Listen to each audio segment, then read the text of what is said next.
in dealing with issues of dhulm and rectification of issues of injustice. And what I'm really excited about now is actually getting into issue by issue, because a lot of times we see these issues pop up and we don't recognize that there is an entire sunnah that addresses these issues, and then there's an entire rich history of contribution by great Muslims, and also a paradigm that's offered through our jurisprudence, through our fiqh, which is based on the sunnah, to deal with these issues. So the first hadith that we're going to start off with, it's a really interesting hadith, and it does deal with sort of some current events that we're seeing in the news and that deal with issues of justice.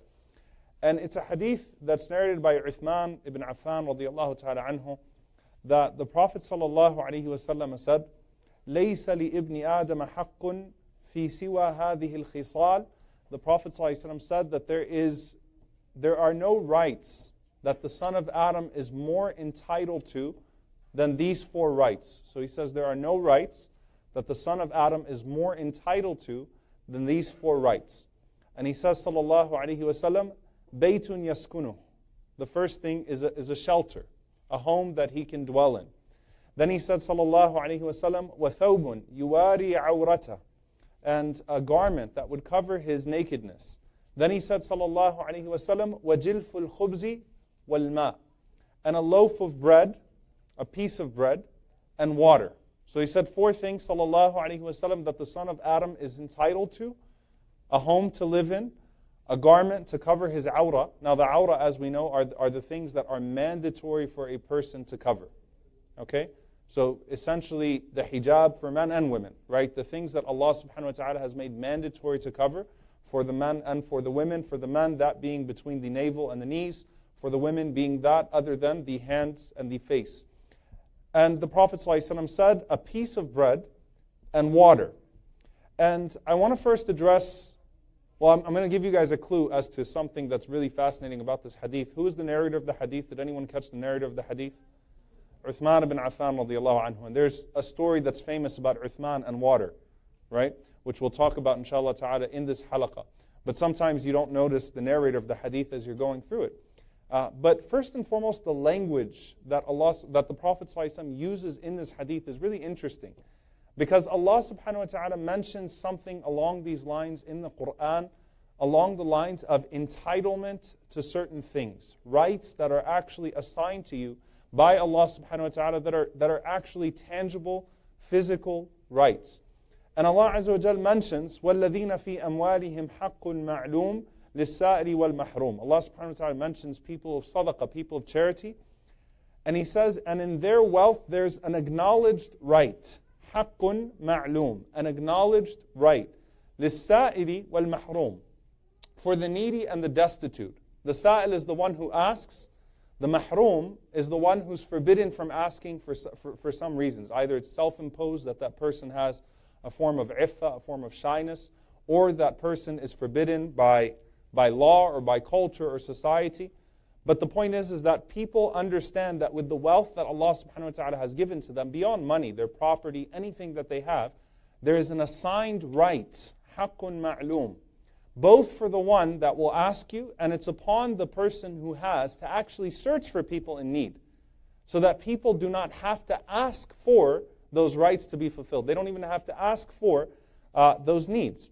There's another hadith from the Prophet ﷺ where he mentions, and this is a hadith that's narrated by Abu Hurairah radiyallahu ta'ala anhu and Ibn Abbas, and it has various forms. But the Prophet ﷺ says, Al-Muslimuna shuraka'u fi thalath, that the believers, the Muslims, are all co-owners of three things. In the hadith of Ibn Majah, An-Nasu, the people as a whole, are co-owners of three things. And the scholars of hadith, what they say is that when the Prophet ﷺ would do takhassus of the Muslimun, when he would specify the Muslims, it was either because it was specific to the Muslims or he was addressing the community in Medina. So it also applies to people as a whole that live in that society, but there's an emphasis here. So he said the Muslims are co-owners of three things. So he said, fil ma' wal kala wal nar wa thamanuhu haram. He said, sallallahu alaihi wasallam, water, and then he mentioned al-kala. Al-kala is pasture or herbage. Basically, it's grass or anything that grows from the land, some of the natural herbs that grow from the land. So think of it this way. In some countries, people pick na'na. They pick mint to put in their teas and stuff like that, right? So these are things that are available to everyone, accessible property that's available to everyone. And then the Prophet ﷺ mentioned an-nar. He mentioned fire. So water, and he mentioned land, particularly that which grows from the land, natural herbs that grow from the land. Then he mentioned, sallallahu alaihi wasallam, fire. And Allah knows best, but many of the scholars, what they mention here with fire, they mean the things that are used to make fire. So firewood or stones or whatever it is that would be collected to make fire. So what is this referring to? This does not mean that you could walk into a grocery store that's owned by Muslims and say that, I demand that case of water. The Prophet ﷺ said they should never be withheld from a Muslim. Okay? Because what that person is selling in a store is not water, but he's selling the water that he has accumulated, that he's put into this package, into this bottle, and that's what's being sold. So there are expenses that are incurred along the way. But what this is referring to, from a juristic perspective, and it's important, the way the fuqaha refer to this, they mention open streams or unclaimed lands, community property, things that belong to everyone. So things, there was common lands, common property that would be used by everyone on the road. So basically what this means is that people cannot just go to a land and claim it for themselves and then forbid people from it. Or people cannot occupy a stream or occupy a river and say that this is mine. That there has to be a process in place, and that it should not be used in a way that would forbid others, or a way that would be harmful to the community around that. Now, what did the scholars dispute? They basically disputed what about when there's something that actually belongs to you, when there's actually a property that's a personal property that's owned by a people. So some of the scholars, they mentioned that these are not included. And some of them said they're included, but the owner has first rights. This is where it gets interesting. The owner has first right. So let's say that I own a garden, and there's water that comes from that garden, or there are trees that grow certain things. The owner has first right, but he should still make it available.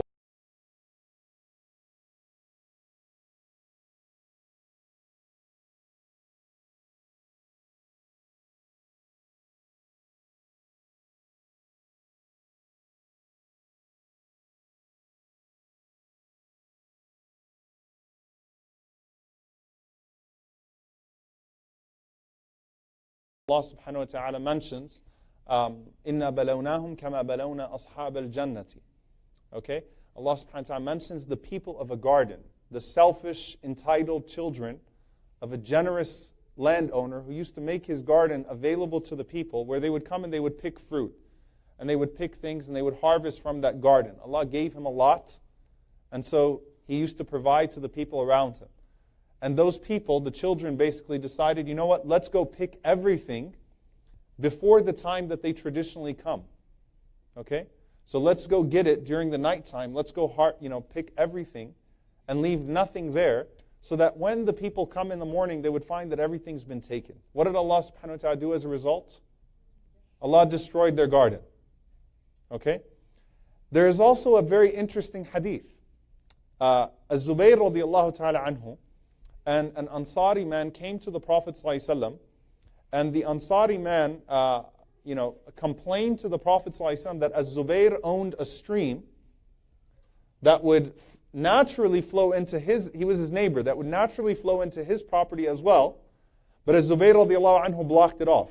So basically, Az-Zubayr radiallahu anhu owns plot A, he owns plot B. As they occupied those properties, Az-Zubayr radiallahu anhu put a wall there, so that the water would stay in his property, right?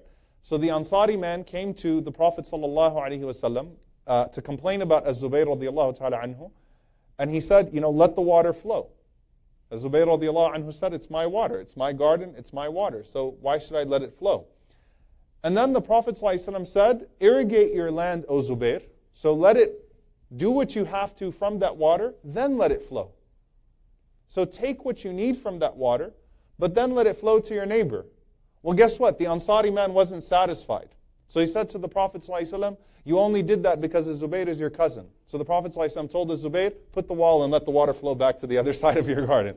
Okay, because of the way that the man responded even to that, meaning there was a sense of greed in him, right? That he was trying to take more than his share. So the scholars took from that definitely the person who owns a land that has that water has the greatest right to it.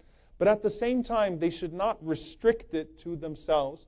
They should try to let that water flow. They should try to let other people take from their garden. They should try to allow the community around them to benefit it. And Sa'id ibn Jubair radiallahu ta'ala anhu said, Allah curses a man who has a wealthy plot of land with water and fruits and thamarat, and then he closes it off while the people around him starve and go thirsty. And if you think about, the way that poverty is right now, here in Dallas, we have there are such clear economic demarcations, right? There's South Dallas and North Dallas, and the urban planning has made it so that you've got rich people living in one area, you've got very poor people living in one area, and there's almost no mixing. Like I know we have some people watching from Houston. If you go to Houston, it's all random, right? There's like no urban planning whatsoever, no zoning. So you've got like a basketball stadium, then you've got a prison downtown for some reason, and then you've got like a really nice house, then you've got a not so nice house, and you've got it all mixed up, right? I'm not saying that's the solution, but what Sa'id ibn Jubair radiallahu anhu mentions in the commentary of this hadith is significant. That a person sets up, and Allah blesses them with some resources, and then they cut the people off around them. That is a means of invoking Allah subhanahu wa ta'ala's wrath upon the resources that you have. But particularly here, note the water. The stress of the Prophet ﷺ was on the water. So listen to this. The scholars mention that from the greatest, in some of the books of kaba'ir, some of the books of major sins, they mention contaminating a water supply. Think about Flint, Michigan, right? The hurma, the tahrim of actually contaminating a water supply, or withholding water from people. Think about Gaza. Or confiscating water from a people that it belonged to and making their, or harming, jeopardizing their water stream. And you think about what? Standing Rock. And you think about access, the pipeline that's being built there. A people that have this plantation, it's benefiting entire communities. It's their land, and then it's being jeopardized for corporate interest. And that's something that Muslims should actually be leading with, because the Prophet ﷺ emphasized the right to water. And the right to water is so severe, or it's such a stressed right in Islam, that when you read the books of tafsir, if you read the tafsir of إِنَّمَا الصَّدَقَاتِ لِلْفُقَرَاءِ وَالْمَسَاكِينَ, that zakah, the first means of spending zakah is upon the poor and the destitute, then the ulama will mention water, food, clothing, shelter, right? So they'll always stress this idea of water. So much so that the scholars, derive from some of the hadith of the Prophet ﷺ, you'll find them to say that if a person came to your house and they asked you for a glass of water, you can't deny them. Like if they came in and they asked for something else, you might be able to deny them. But it's considered haram, it would be considered forbidden to say no if they asked for water, right? So the right to water is something that's stressed so much in our deen and has such contemporary relevance, right? Imagine if Muslims were leading that call, of providing clean water to people. How many people around the world die because they don't have access to clean water? How many of those diseases are born out of that? When the Prophet ﷺ mentions that as this inalienable right, this first right, that everyone should have access to clean water, it makes you think about our current situation. Now, living in our times, or living in our space, you don't even think about that, right? Because access to clean water is a given. But subhanAllah, that's not the case in many places in the world, including Flint, Michigan, apparently, right? And what's being jeopardized now with the pipeline and Standing Rock. To go through a few other instances that the Messenger ﷺ mentions, he mentions a hadith of Jabir ibn Abdullah radiallahu ta'ala anhu, قال, من حفر بئر ماء, whoever constructs a well of water, لم يشرب منه إنس ولا جن ولا طائرة ولا بعير, that no human being, no jinn, no bird, and no wild beast will drink from it, إِلَّا أَجَرَهُ اللَّهُ بِهَا يَوْمَ الْقِيَامَةِ, except that Allah subhanahu wa ta'ala will give him a reward for that on the Day of Judgment. Then he said, وَمَنْ بَنَى لِلَّهِ مَسْجِدًا كَمِفْحَسِ قَطَعْتَ أَوْ أَصْغَرَ, and whoever builds for Allah a masjid, even if it's the size of a bird's nest or smaller, بَنَى اللَّهُ لَهُ بَيْتًا فِي الْجَنَّةِ, then Allah subhanahu wa ta'ala would build for him a home in paradise. And the scholars mention here that the Prophet ﷺ is mentioning the physical needs in one place and he's mentioning the spiritual needs in the other. So providing for the physical needs of people is to construct a well. And Allah subhanahu wa ta'ala would even reward him for what? For a wild beast that would drink from it, or a bird that would drink from it. And Allah subhanahu wa ta'ala entered that woman, the Zaniya, the adulteress, into Jannah for providing what to the dog? Water in a shoe. Right? That even the wild beast, if it drinks from that water, Allah subhanahu wa ta'ala would surely reward them for that on the Day of Judgment. وَمَنْ بَنَى لِلَّهِ مَسْجِدًا, and whoever builds for Allah a masjid as small as a bird's nest, or even smaller than that, Allah subhanahu wa ta'ala will build for him and place in paradise. And so that's the first hadith. Then you have the story of Bi'r Ruma. Bi'r Ruma, when the Muslims, when the Muhajirun moved to Medina, there was this one well that was owned by a non-Muslim, and he sees that people are desperately in need of this water. So basically what he decided to do was he decided to raise the price of that water to a point that people would not be able to afford it. And it's one of the first priorities of the Prophet sallallahu alaihi wasallam. Rasulullah sallallahu alaihi wasallam asks for a price on that well. The owner says 40,000 dirhams. 40,000 dirhams, which is a ridiculous price for a well. And so the Prophet ﷺ announces to the community, because they're having a hard time being able to afford water, he announces to the community who will purchase this well, and in return, I guarantee him Jannah. So Uthman radiallahu ta'ala anhu rose to the occasion. He said, I will do it, Ya Rasulullah. And it's significant because Uthman was a muhajir. He migrated from Mecca. He's not one of the Ansar. He's not one of the people in Medina doing the hosting. He couldn't resist what the Prophet ﷺ mentioned of a guarantee of Jannah. And he's the narrator of the first hadith that we mentioned. So Uthman radiallahu anhu said, I'll do it, Ya Rasulullah. He goes to the owner of the well, and the man tells him, there's no way I'm selling this. It's a gold mine. Right? Why would I sell this? I'm making money off of all of you people. Why would I ever sell this? So Uthman radiallahu ta'ala anhu says, okay, fine, sell me half. So he sells him half the well, and what that means is Uthman radiallahu ta'ala anhu will have it, he can sell from it one day, and the man will sell from it the other day. All right? So they will have alternate days to the well. All right?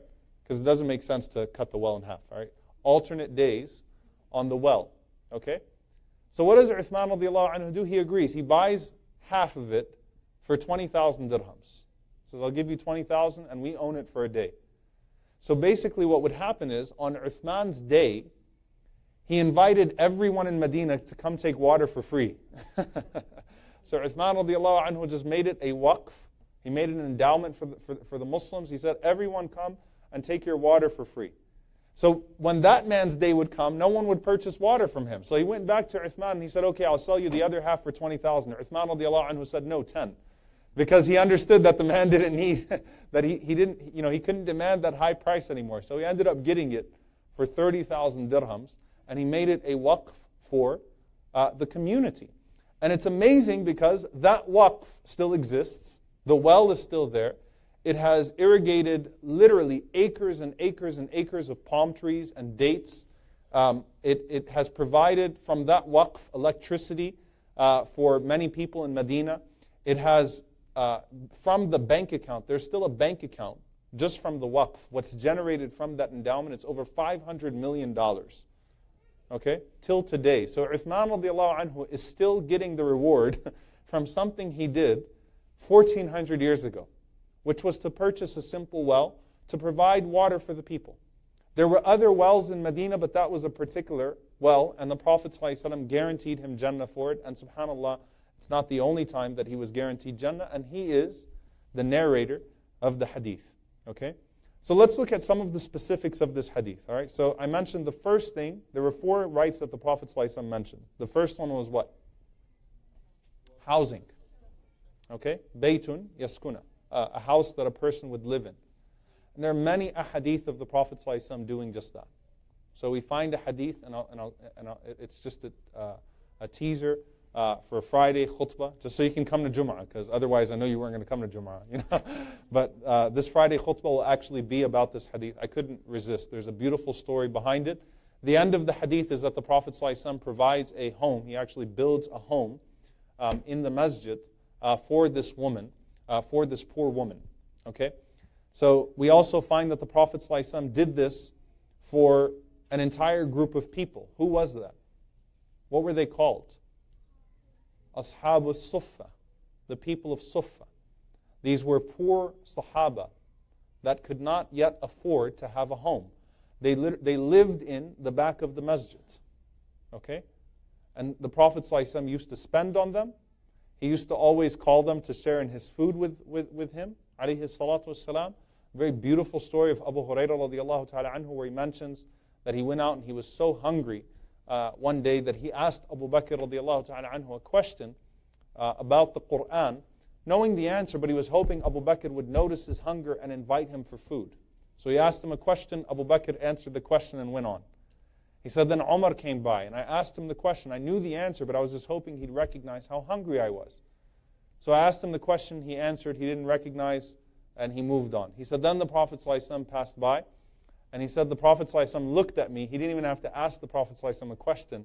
Rasulullah ﷺ knew the pain of hunger. As Ibn Hajar says, no one experienced hunger like the Prophet ﷺ. So he looked at his face and he knew this was the face of a hungry man. So he told Abu Hurairah, Qum ya Aba Hir. Stand up, O Abu Hir, father of the Hurairah is a small cat, Hir is a grown cat. And when the Prophet ﷺ used to joke like that, it was to diffuse the situation and to make a person feel like don't worry, you're not in trouble. So if he would have said it in a way that admonished him, then Abu Hurairah might have been worried that the Prophet ﷺ was mad at him for asking Abu Bakr and Umar questions just because he wanted to be fed. But he said, Qum ya Aba Hir. Stand up, O Abu Hir. And he told him, call Ashab al-Suffa, call the people, call your companions. And he went to receive from his home, sallallahu alaihi wasallam, a pitcher of laban, okay, of milk. And Abu Hurairah sat next to him, and the Prophet sallallahu alaihi wasallam passed it around to each and every single person. Abu Hurairah said, I was afraid by the time it got to me there would be nothing left in it. But when it got to me, the Prophet ﷺ told me, go ahead and drink. So I drank, and he said, I was surprised it was still full. And the Prophet ﷺ said, keep drinking. So I kept on drinking. He said, keep drinking until I couldn't drink anymore.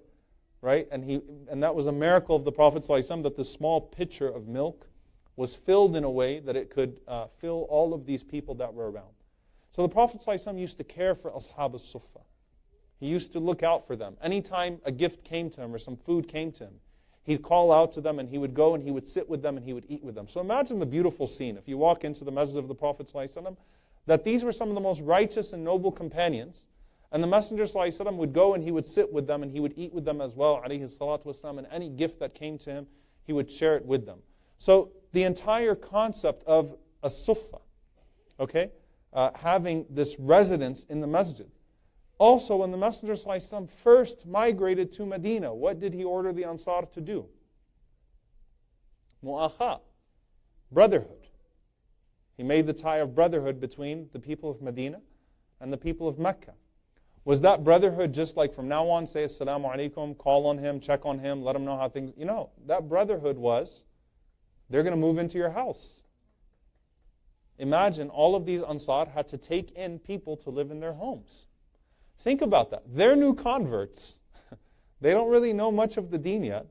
And they're being asked to make this huge sacrifice of bringing complete strangers into their homes and giving them the same food that they eat for themselves, the same clothing that they clothe themselves with, and even partaking with them in their work, in their amal. So providing for them avenues of their amal. And many of the scholars mention here when we talk about homelessness or we talk about housing, okay, Allah subhanahu wa ta'ala uses the term in the Quran, وَابْنَ السَّبِيلِ, the child of the street, or the son of, it's literally translated as the son of the street. A person who has nothing but the street. And some of the scholars of tafsir, they commented on that usage by Allah subhanahu wa ta'ala. He says, وَابْنَ السَّبِيلِ, the son of the street, that being without a home is almost as disastrous, if not more disastrous, than being without parents, than being an orphan. Homelessness is essentially a feeling like being an orphan. So the importance of reaching out to people and providing for people that do not have homes, to feed them, to care for them, to do what you can for them. If you can't provide them residence, then at least to ease their burden as much as you can, right? To feed them or to give them some of your zakah, to try to alleviate some of their stress and to take care of them. The Prophet ﷺ then mentioned, after housing, he mentioned clothing. So we already covered water, by the way, because I thought that was the most relevant to our time, so I wanted to cover that. Housing, then there's clothing. Okay? The importance of clothing. Anas ibn Malik radiallahu anhu mentioned about the Messenger ﷺ, he said that no one ever asked the Prophet ﷺ for a garment, even if he was wearing it, except that he took it off and gave it to that person.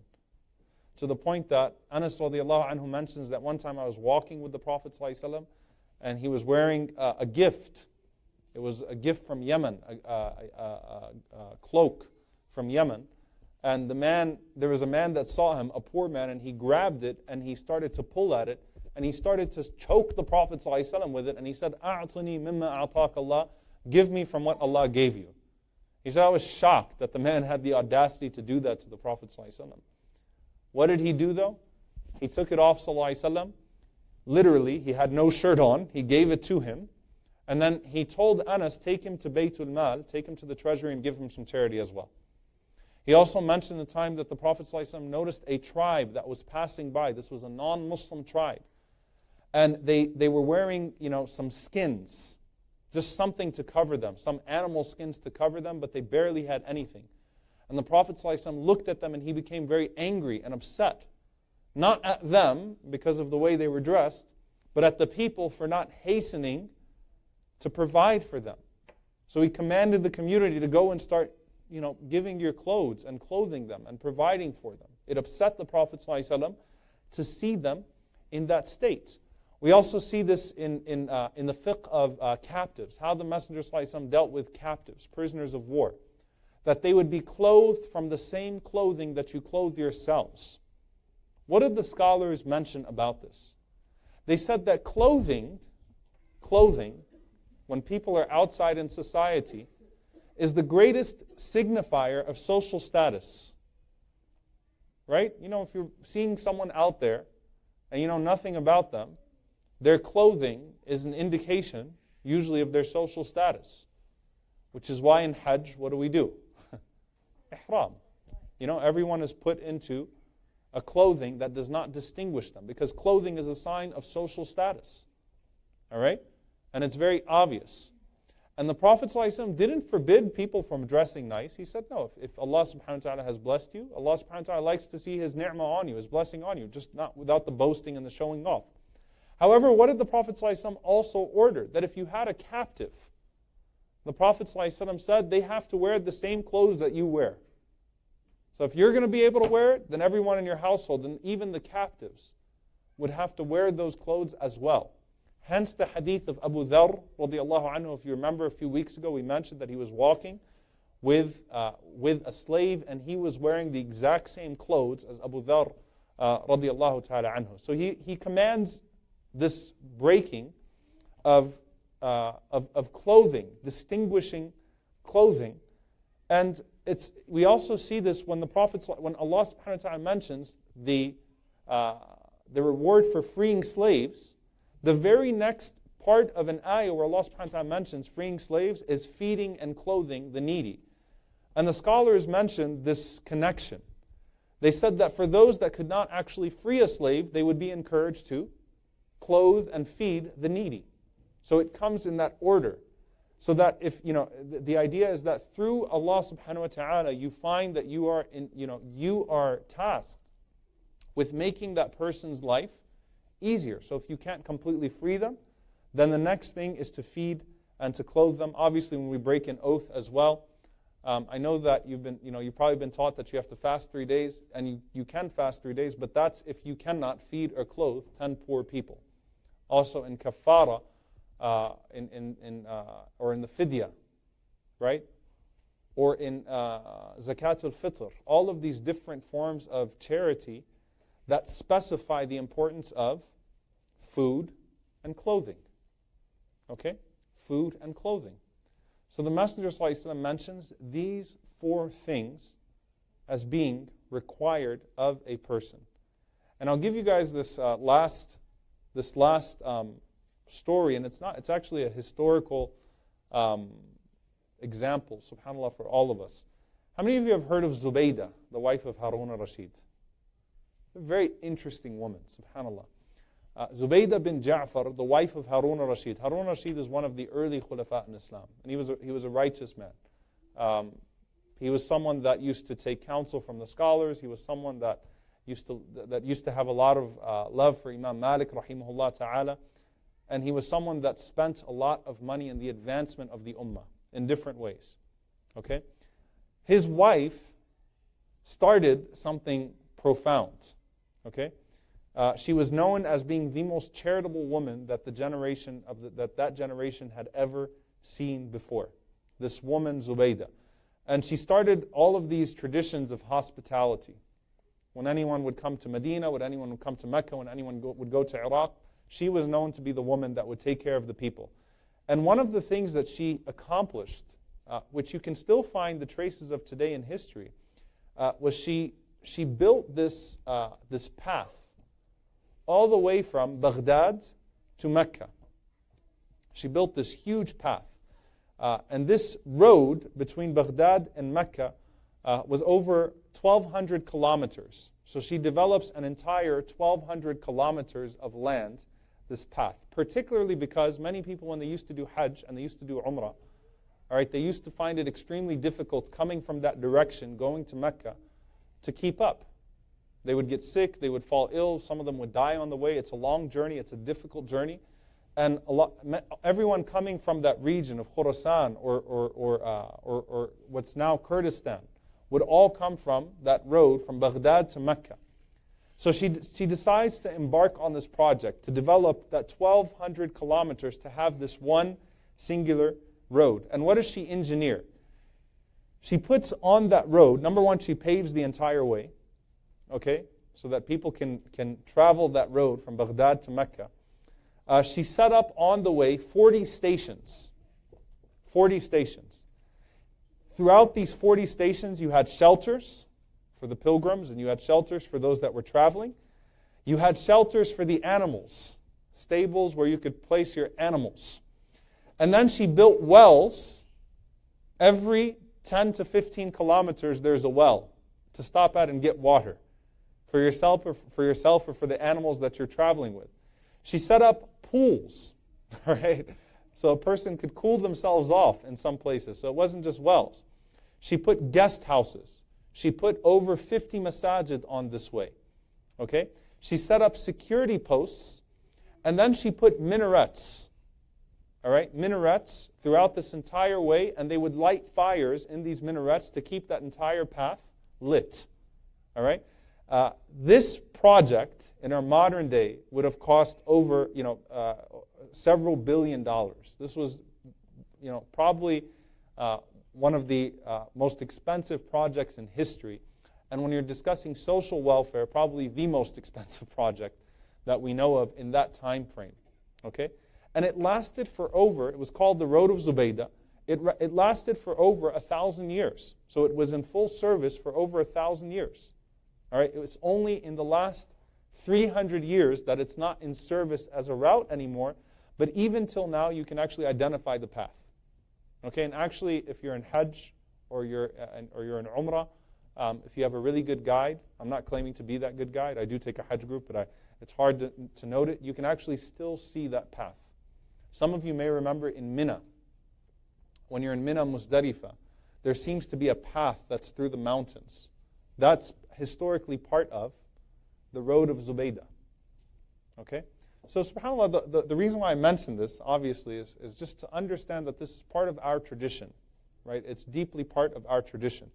And I mentioned this particular hadith that's coming up, or this last hadith that, just so what do I do? Number one, obviously, advocating for the rights of people to clean water, advocating for people's water supply not to be contaminated but to remain clean. That's something that we should take up here locally, and everyone in their own localities, that they should actually be a part of that, ensuring clean water, especially to poorer communities. Providing water, constructing wells in different parts of the world. There are numerous organizations that construct wells in parts of the world where those wells literally could save lives. And the hadith that I'll mention is the hadith of Sa'ad radiallahu ta'ala anhu. He asked the Prophet ﷺ, he said that my mother passed away. What is the best sadaqah I can give on her behalf? What's the best charity I can give on her behalf? The Prophet ﷺ replied, al-ma, water. So the best charity you can give on her behalf is water. So Sa'ad radiallahu anhu went and he dug a water well, and he said as he dug the water well, this is for Sa'ad, this is for my mother, this is for the mother of Sa'ad. Okay? So an action item, very simple action item for you tonight to do, inshaAllah ta'ala. Go to one of these organizations and construct a well, inshaAllah ta'ala. If you want to do it in the name of someone that's beloved to you and that's deceased, then do so, especially for your parents, in the spirit of the hadith of Sa'ad radiallahu ta'ala anhu. And obviously, hopefully this offers us some sort of paradigm when we're discussing the issues at hand, the current issues surrounding water and access to water, as is concerned in our current political discourse. Wallahu ta'ala a'lam. Questions? Yeah. So, we are hearing that people in Somalia are dying of drought. Yes. At